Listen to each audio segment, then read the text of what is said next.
I hope you had a lovely half term. I am going to share with you some tips on how to keep our students engaged from day one. Let's have a look.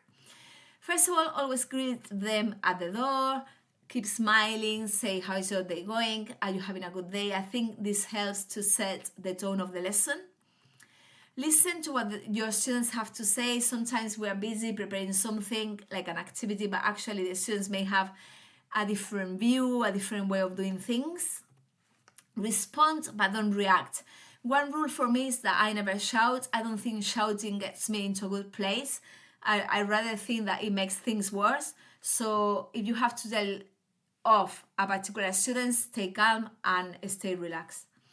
Consistency is key, so keeping rules simple, routines simple as well. And if you have to reset the routines or the rules, do so please, because it helps to maintain order.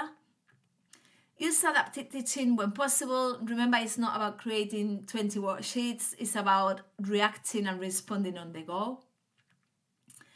Don't use negative language. Instead of saying don't run in the corridors, you could say just walk please. Much nicer, and the message is totally different and more positive. Keep interactions low-key and discreet. Try to avoid having an audience. Look relaxed and positive, as I've said before. Learning walks. If you have the opportunity to see students in different lessons, try to see them when they are doing well and promote that. Celebrate with praise.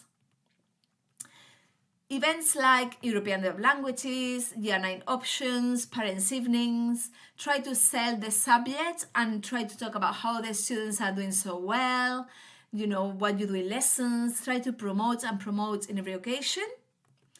Public praise as well if possible. If you got X or an Instagram account or school notices, try to show good pieces of work, share good messages about the students.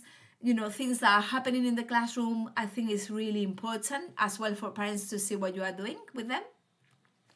Break time and canteen duties. This may seem, a little bit silly, but actually talking to students when they are in a different area at a different time, I think it helps you to establish relationships in a different way as well. So I take this opportunity to speak to them about, other things that are not languages. But also I may say, oh, have you seen this competition going on in MFL? Or have you seen this piece of homework? Have you done it already? So you can talk about things that are not related to MFL, but it's also an opportunity to set the subject as well. And positive on calls. I think it's really important that we allow some time in the week to do this. Sometimes we are really busy and we think, oh, I don't have time for a positive on call, but actually they are powerful and they are key. Hope it helps. I will share more tips with you soon. Gracias.